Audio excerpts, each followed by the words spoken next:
Hello yogis, I hope you're well. This is going to be a short explainer video on how you can perform Chaturanga Dandasana safely at home.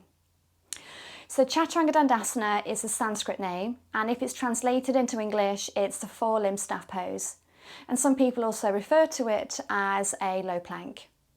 So Chaturanga Dandasana is really good for building arm strength. So when you progress further down the road in your practice, when you go on and do your arm balances. It's also good for some core stability. So what we're going to go through today is some modifications, and I'm also going to talk through how you can recruit the right muscles as you're going through the asana, just so you're building strength correctly and avoiding any risk to injury. So the first thing I notice when I'm teaching this asana in class is people have their hand quite high towards their shoulder. So the first thing I want you to do is bring your hand quite low. So what you'll notice is that you've got a right angle between your arms. You've got 90 degrees or a right angle, and that's the correct arm position when you're in the pose. And then secondly, I want you to be aware of your shoulder. We want to stabilise the shoulder, and there's a tendency when you're pushing the weight in the hand, there's a tendency for the shoulder to want to come forward. So slide the shoulder blade down the spine. That's number 2. And number 3, the third thing you want to be mindful of is really engaging the front body. So when you're in the right angles and you're in the posture, squeeze the arms together just to recruit more stability and strength through the whole of the body.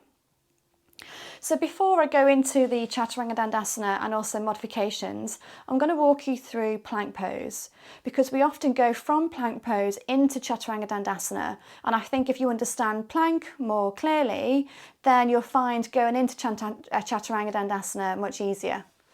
So let's go through. First of all, actually, I'm going to talk you through your hand positioning in plank, and it's probably easier if I'm facing this way. So your hands want to be in line with your shoulders, so shoulder width apart. You want to make sure the wrist crease in your wrist, here, the crease in your wrist is facing forward. So position your hands in any way so that the wrist crease is facing forward. Sometimes that means your middle finger is facing forward, sometimes it means your pointy finger is facing forward. So it doesn't really matter about the finger positioning, it's more important to make sure the wrist positioning is facing forward. Secondly, your elbows. So what I often notice when people go into Chaturanga is that elbows are kind of come out to the side, almost like they're doing a press up.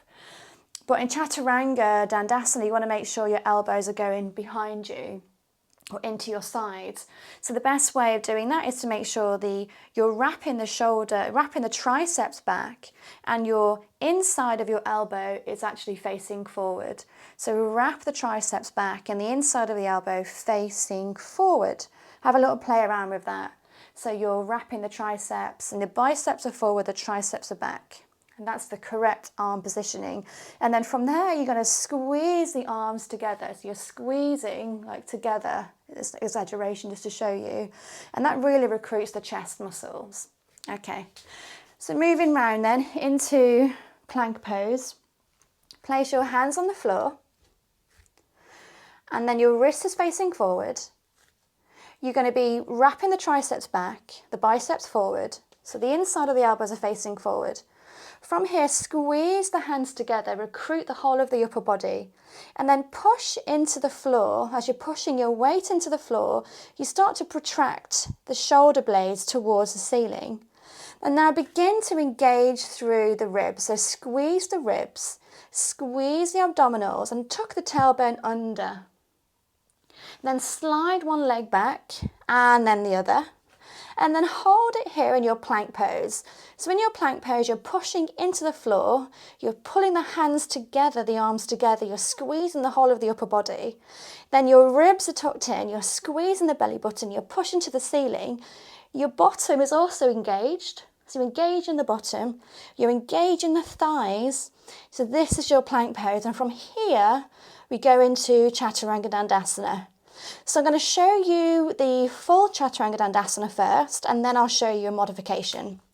Just rest it down for a minute before we go into the full Chaturanga Dandasana. So back into plank pose. So engage through the upper body, engage the lower body.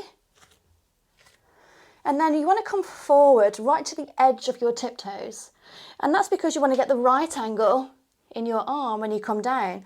So if you bring the body forward, you're more likely to get the right angle. Because if you don't, I'll show you now, if I'm not coming forward and I try to go down, I'll end up with my hands underneath my shoulders. So that's what I want to avoid. And the other thing you want to avoid, which I often see, is when you're coming down, a lot of people, or many people, they lower their belly first. This might be an exaggeration, but they lower their belly and then they lower their upper body. But if you start in plank pose, you're more than likely not going to do the latter thing. But what you need to do in plank pose is then come forward with the body to get into the right arm positioning. So let me demonstrate. So onto our tiptoes. Come forward first of all, squeeze the arms together, squeeze the chest, squeeze the abdominals and the glutes, then lower down, hold it there, and then you can lift up into upward facing dog. That's quite a strong transition. Lower the knees, drop back and push it back into extended child's pose. Let me show you that again before I show you the modification. So onto your hands, onto your tiptoes, squeeze everything before you move the body forward onto the edge of your tiptoes. Elbows come into the body, hold, inhale as you come up into upward facing dog. Drop the knees down, push back into extended child's pose. Okay, now the modification. We still go up into plank, but what you're doing is you're gonna drop the knees down. So into plank pose, exactly the same, squeeze and engage. Then all you're doing is dropping the knees. Keep engaging. Then the chest comes forward, so it's knees, chest, chin. The chest comes forward.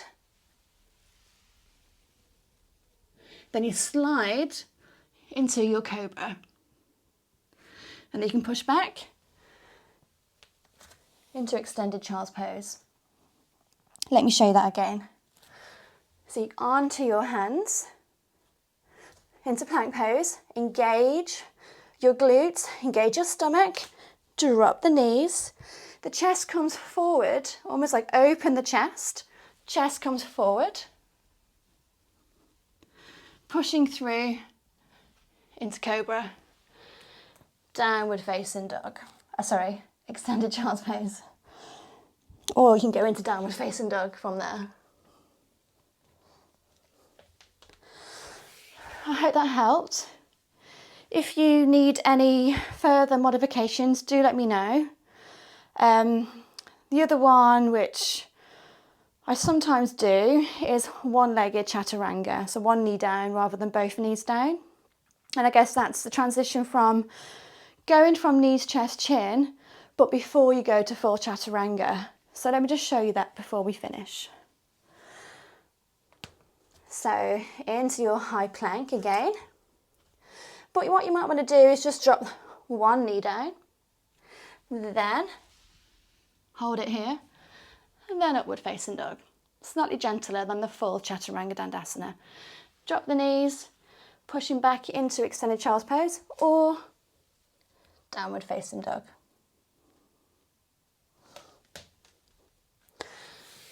And there you have it, 3 different versions. Hope that was helpful. Let me know if you would like any other variations. Drop any comments below the video. Just let me know that was helpful, or if you need any more information, and obviously I'll create another video for you. In the meantime, enjoy practicing and have a lovely rest of the day. Namaste.